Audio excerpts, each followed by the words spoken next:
Chapter 19 Hananaki Part 2 Muggles are so creative. Sirius mutters, eyes glued to the TV set in front of them. They have to be, Regulus says. I think it's much more impressive when a muggle manages to escape a prison. James wrinkles his nose. Well, they don't have Dementors, so it's easier. Easier? With no magic to help you? I'd like to see you attempt to break out of Alcatraz. Oi, be quiet, both of you, Sirius admonishes them. The hospital bed is decidedly not big enough for three of almost grown men, even if one of them has wasted away to practically nothing. It creaks dangerously under their weight every time Sirius moves or James reaches for a snack. Not to mention the way their elbows keep digging into each other's sides, or how annoying it is when Sirius' hair tickles Regulus's face. He wouldn't change a single thing. Oh, he's going to regret that, James whispers when one of the characters misses the rendezvous with the other inmates due to his fears. Regulus is about to reply that he agrees when the lights in the room flick on and the door opens to let Hinanako, Pablo, and Andromeda inside. Immediately, Regulus squirms. Next to him, James puts a gentle hand on his leg, the bad one, so he can't feel it, even though he can see it, and glares at the doctors. Sirius, however, is frowning with concern rather than annoyance. Andy? Hi, Sirius, she says. Her eyes flick over to Regulus. Reggie, how are you feeling? You have an update, Regulus says tiredly. All three of them nod. Pablo glances at the TV set, clears his throat, and announces, We have asked your parents to join us. They'll be here in a minute. Sorry to interrupt your movie, but we thought you'd like to know what we found immediately. Hinano shoots him a subtle glare that Regulus catches only because he knows who the real expert in blood curses is. Sure, Pablo is a competent healer. He was able to confirm Regulus is cursed in the first place. And he's not so full of himself that he didn't know when to accept Hinano's help. Regulus respects all of that. Not to mention that Pablo is attractive and flirty, and an all-around good time. He made Regulus feel better than he has in a while by talking to him through tests and joking about this and that. But it's become more and more apparent to him. Regulus is just another patient.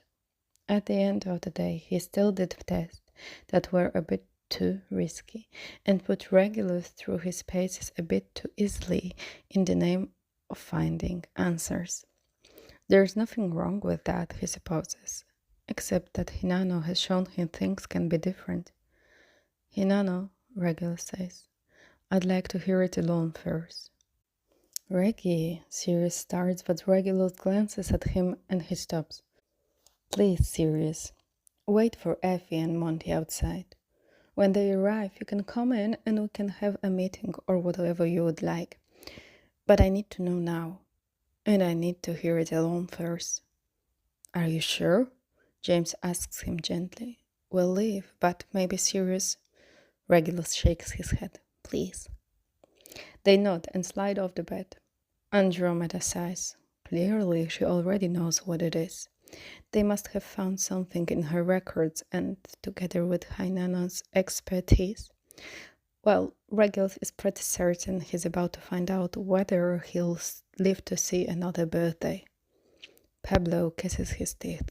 He looks like he's going to protest, but to Regulus' surprise, he decides against it.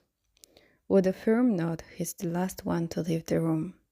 The door closes, and Regulus lets out a shaky breath. You know what it is. Hinano drags a chair closer, much like she did a couple of days ago. I do. Or I'm pretty sure I do. It's time for one test you gave me permission to run. What, now? Yes. Confusion draws Regulus' eyebrows together. He can't see any instruments. Hinano isn't even holding her wand. What sort of test? I'm going to ask you a question, and I need you to answer it truthfully. Regulus blinked slowly. This is unexpected, but a question he can do. He can do more than one, actually, so he clears his throat and nods. Hinata doesn't even flinch. Are you in love? What? The Japanese healer levels him with a solemn glare. She doesn't repeat the question. They both know Regulus heard it. Am I in love? For some reason, Regulus's first reaction isn't to question why this is relevant. He doesn't even stop to wonder about how oddly pointed, personal, and specific it is. Because the first thing that pops into his head when he processes Hinano's word is James's face. And then memories flood Regulus's brain. His earliest suspicion that the flowers were somehow related to James, the coincidences that seems a bit too frequent. He's dismissed that theory during the time at St. Mungo's, though. How could whatever he's dealing with be related to James? If he's certain of one thing, is that James would sooner die than curse him or cause him pain. So, what is it? How? The answer waits for him, but only if he's brave enough to say aloud what he's never said before. Yes, Regulus tells her, voice barely a whisper. But why does it matter? The test has a part too, Hinano explains unperturbed. Though I think I know the answer. You don't have a significant other. Am I right in assuming that your love is unrequited? Twist the knife, why don't you? Regulus winces despite himself. His heart writhes in his chest, ashamed and beaten. There is his greatest regret out in the open. He's enormously glad he insisted he had to be alone for this. He doesn't think he would have confessed to Hinano if the others were still in the room. I'm guessing there is a reason for this. Have you ever heard of Hanahaki? No. What does it mean? It's the name of the curse. Despite the fact this should be a victorious moment, they finally got an answer. Hinana sounds terribly sad. The thing causing the flowers inside of you. Essentially, Hananake is a curse that causes an afflicted person to slowly die of unrequited love. It's a positively vile joke from the universe, a cruel twist of fate. Not only did he have to go and fall for his brother's best friend, but it had to be a fall that will kill him. He convinced himself ages ago that this was only a minor stumble, a bruised knee and temporary ache. Nothing to needlessly dwell on because the vines taking root in his lungs felt more dangerous than unrequited love. But this is no bruise. It's a stab wound. No, he breathes in disbelief. No, that's no, you're wrong. You must be. Hinano's expression shifts to pure sorrow, and he knows in his heart of heart she's not lying to him. She wouldn't be here if she didn't think she was correct. I'm sorry, Regulus. I know this is difficult to hear. James will never recover. The coughing fit comes aggressively. Regulus yields to it, lets the flower fall from his lips, and blood splatter the sheets. All he can think about is that if James discovers this is what is killing him, he will never be the same again. James will blame himself. Hinano moves quickly and efficiently. She helps Regulus through the fit, cleans him up after. She gives him a potion to help soothe the torn-up throat and regulate his breathing. As soon as he can speak, Regulus grips her wrist and says, "You can't tell them." A flash of surprise crosses her eyes before they flick to the door. Oh, He can never know. Andromeda already knows, Hinano tells him. I'm not sure we can keep this from your family, Regulus. Not with the choices you are facing. How does Andy know? Regulus can hear his blood in his ears, a loud panicked rush almost as erratic as his breathing. We found a letter in your cousin's record. A very long time ago, a man in your Japanese branch of the family had an affair with a woman. Long story short, he rejected her and married another. This scarred woman cursed him, and the melody carried on through blood. There is no curse more twisted than love. I'm sorry that this is the cause of yours. No one else had it. Regulus' confusion is mounting by the second. I'm the first case in our family. That's why it was so hard to figure it out. It doesn't. How? Why me? Your family has a long history of arranged marriages, Hinano tells him. Andromeda explained that falling in love isn't something most black consider or allow themselves.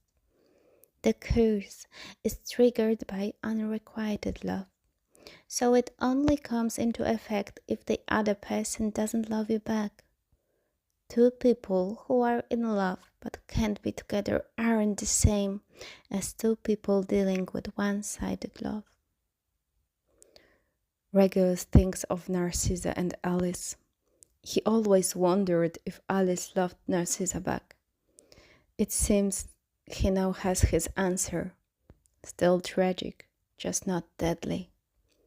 Deadly. I love James so much. It's going to kill me. Suddenly, Regulus burst out laughing. He can't stop it. Can't do anything but cackle like a maniac.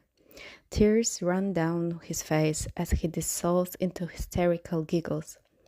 Hinano watches him, her face breaking for the first time. She pities him. He can tell. Fuck. He pities himself.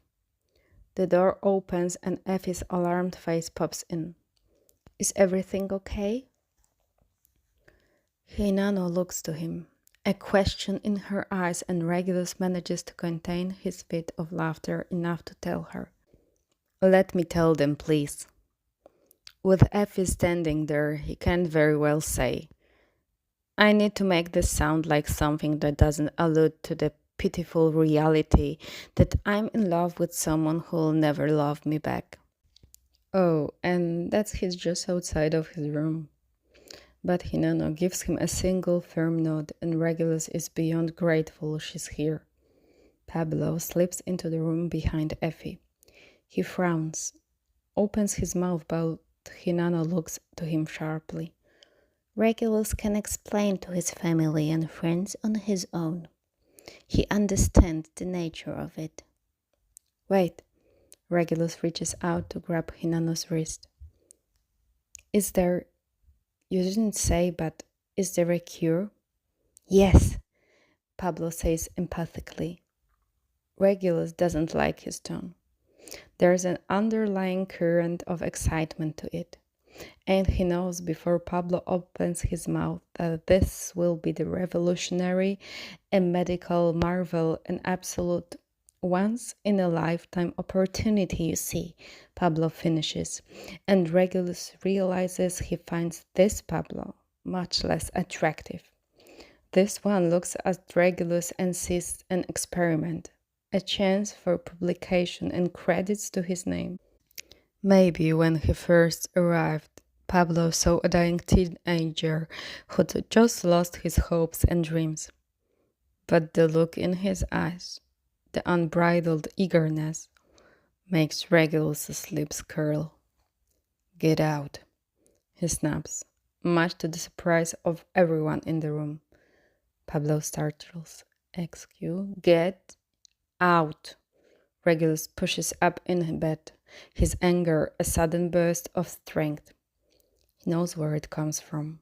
James is in the room now, trailing behind his parents, behind Sirius and Remus, and Regulus has reached a level of tired he never thought possible. All that Hinano had told him is starting to settle in his chest. He fell in love with his brother's best friend. Can he even remember when? Years ago, maybe. Years and years and years he spent waiting for a curse to come along and kill him, to wipe out his entire future and leave him with this countless jar of beautiful flowers and a love rooted deep into his bones. So deep it's killing him, growing right out of his marrow to fracture him piece by piece. Reg, he hears Pablo saying in a rush, and the friendly nickname makes him flinch. You must know that this cure isn't complete force. It's worked, and it's worked well. There are, of course, side effects, but are you hard of hearing? The whole room falls silent. It's James who spoke, towering behind Sirius with Remus at his side. The three of them really are quite formidable, especially with Flemont, who steps in front of Euphemia to stand beside his son. He said, "Get out," James says, low and cold. "Don't overstay your welcome. We've paid you more than you fucking deserve as it is." Pablo's face flashes through a myriad of emotions until it settles on anger. "Mr. Potter, I know that you are too young to understand what opportunity has presented here, but I would appreciate if you didn't condescend to my son." Flemont interrupts evenly. "He's more than smart enough to know you are treating Regulus like an experiment. This agreement was promising, but it seems you are letting your aspirations cloud your judgment. Regulus is our responsibility. He is also an adult. What he is not, however, is a research project." "Mr. Black, surely your little brother—" Sirius barks a laugh and lifts his arm. In his hand, the length of his wand pointed right at Pablo. "There are about 5 highly illegal spells in my head right now, and the only reason I haven't spoken until now is because I am working real hard to keep myself out of Azkaban for my little brother's sake. Get out, Pablo, or I will risk the ministry. Happily."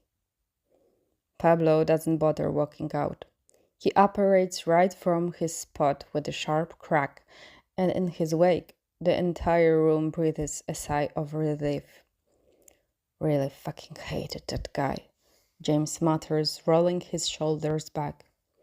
Sirius slips his wand back up his sleeve and rushes to Regulus. He mutters, "Move over," and gets right in bed beside him. "I'm sorry, Reggie. We should have sent him packing weeks ago. He just seemed so promising and eager, and we all wanted answers for you." "We have them," Regulus reminds him, scooting over a bit more to make more room for his brother. He tries not to think of all the eyes in the room. Too many of them, but each person here deserves to know the truth. Well, most of the truth. He doesn't look at James when he speaks. It's Hanahaki. Several slow blinks and blank faces. Hinano supplies. More aptly put, it's called Hanahaki Bio, which translates directly to coughing flower disease.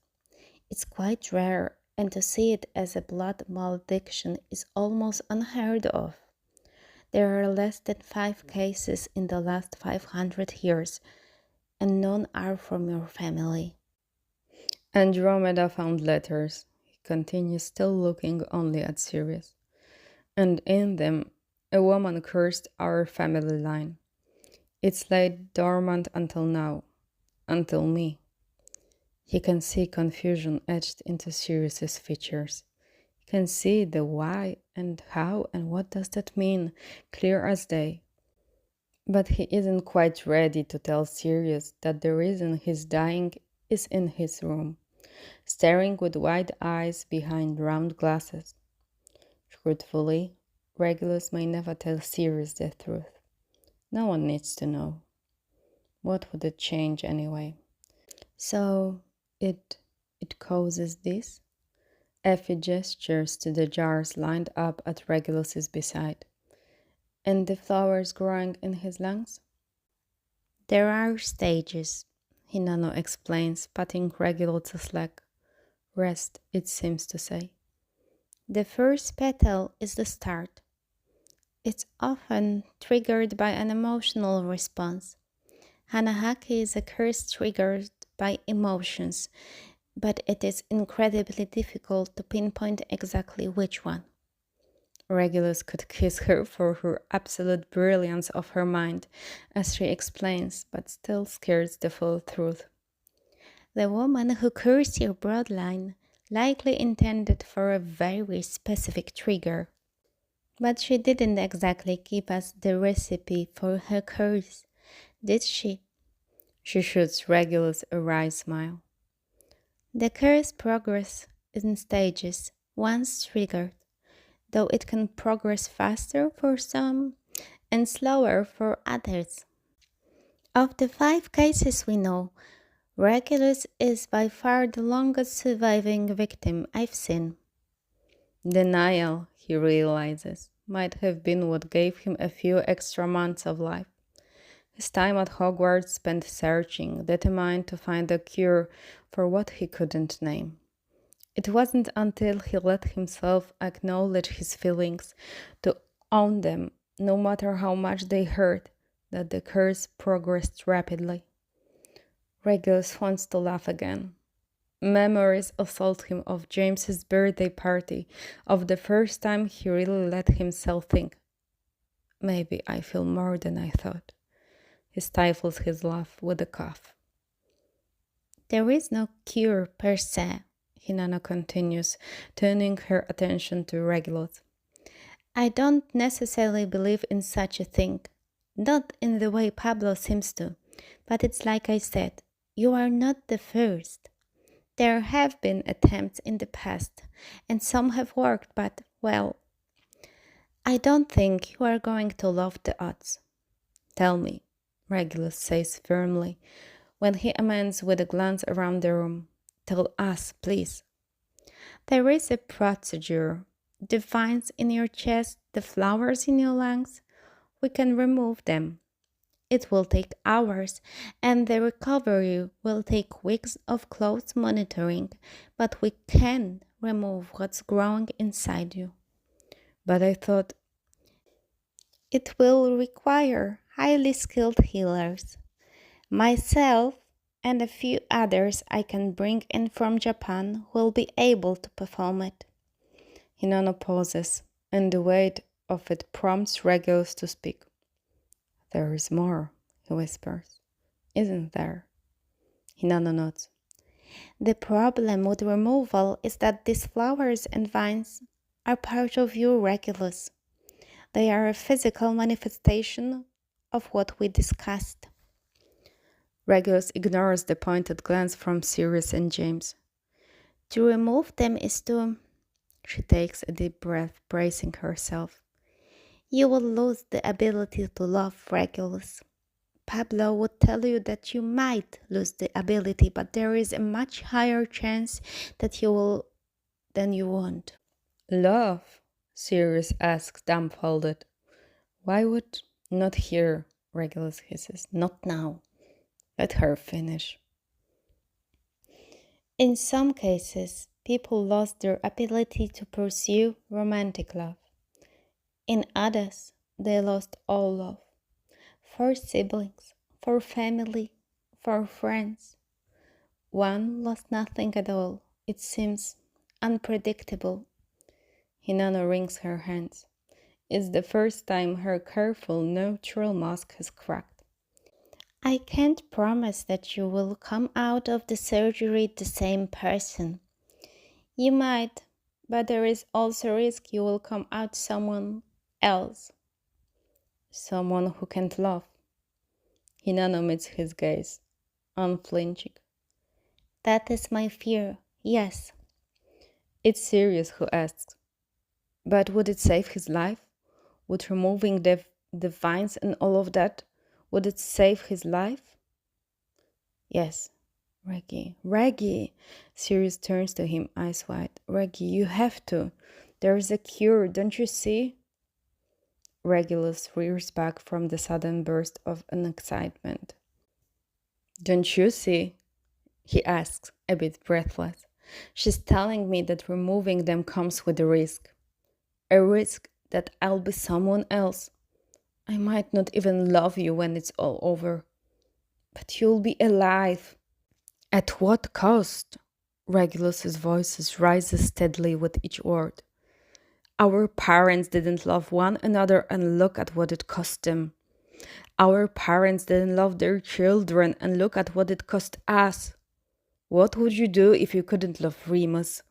If you couldn't love James or Monty and Effie? What about Evan and Barty and Pandora and Dorcas and... The names pile up and up, a tittering stack of books as Regulus realizes how many people he loves. And there, right at the top, is a book whose spine reads James, ready to be that last bit of too much, ready to bring it all crashing down around Regulus, who has only ever wanted a comfortable life comprised of Quidditch, the books he loves, and maybe, someday, a person whose shape fits with his. You don't have to decide today, Hinano says quickly, eyes darting between everyone in the room. You can take a few days. That will be all right, but keep in mind it will take at least a week for me to gather the other healers. Another week or so to plan the surgery and how we'll remove the vines and flowers. And I don't have a lot of time, Regulus finishes for her. I don't have time to hem and haw about this, do I? No, you don't. Sirius seems ready to speak, but Regulus holds up a hand. His fingers have always been thin, his wrist narrow, but it's frail as a bird's now, his fingers spindly. Don't, he tells his brother. Let me have a few days, please, Sirius. This is a big decision. You're asking me to choose a life where I might not be me. But it's a life, Reggie, Sirius whispers. You'll be here. Will I? Monty's arms are tight around Effie's shoulder. James stands shoulder to shoulder with Remus, who looks desperately after Sirius. Regulus has no doubt that all of their evenings will be rife with conversation that doesn't include him, but it's all about him nonetheless. But this is his decision, his life. Thank you, he tells Hinano earnestly. Give me a few days to think about it. Will you still be here? Of course. And if you would like to know more about the other cases, I can gather the information and bring it to you. I want you to make an informed choice, Regulus. One you will feel is best for you. Not his brother, not his friends and his family he's found. For himself. It's a short, stilted conversation before Effie and Monty agree to come back tomorrow. Sirius asks if Regulus wants him to stay, but he can see the despair in his brother's eyes, the itch to throw himself into Remus's arms and feel all of what's too big in his chest. So Regulus shakes his head, says, tomorrow, and breathes a sigh of relief when his brother apparates from the room with Remus at his side. Andromeda pats his thigh gently. Let me know if you want anything. I can bring the letters. We translated them if you want to read a little of your family history. He's not sure that he does, but he still thanks her. She leaves with Hinano, who says something to Andromeda in Japanese that makes his cousin glance back at James. Not for the first time, Regulus wished he spoke more than a bare bit of French.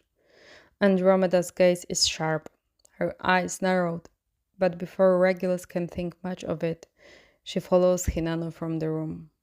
The only person left is James. Are you all right?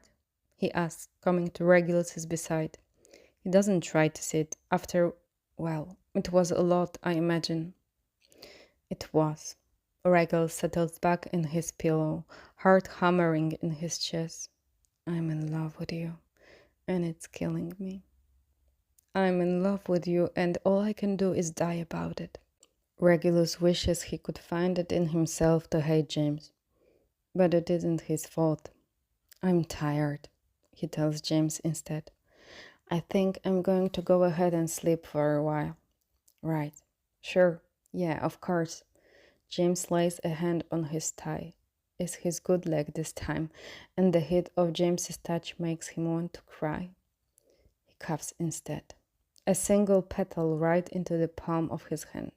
Fuck, he says on a breathless, tired laugh. James plucks it from Regulus's fingers and holds it up to his face. He's quiet, studying the petal for what might be the first time. He doesn't usually look at them. None of them do except Regulus and the healers, all of whom haven't bothered to learn the species of flower. It's a symptom, not the case. The vines have been far more concerning.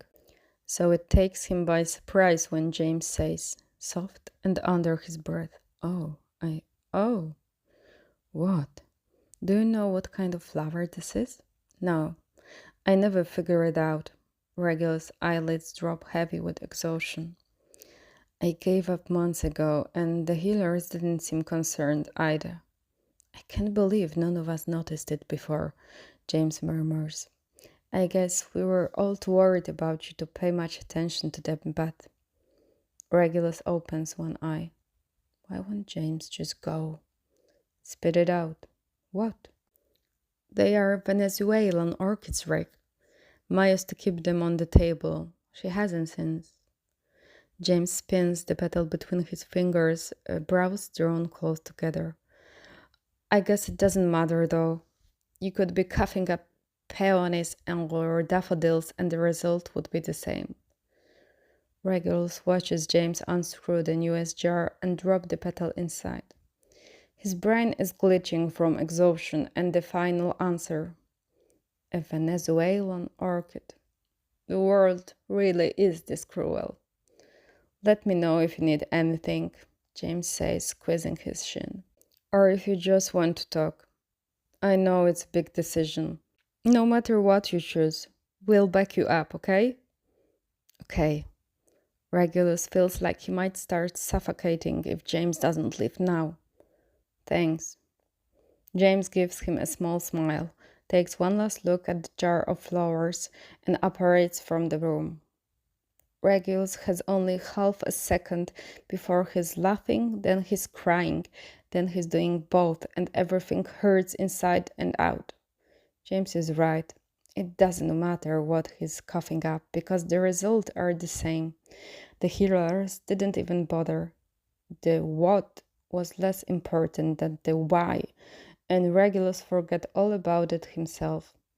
His dwindling life force took precedence over the type of flowers he spewed all over, especially when the petals started appearing mixed with blood. He doesn't think knowing the what makes a difference anymore. The why hurts so much worse.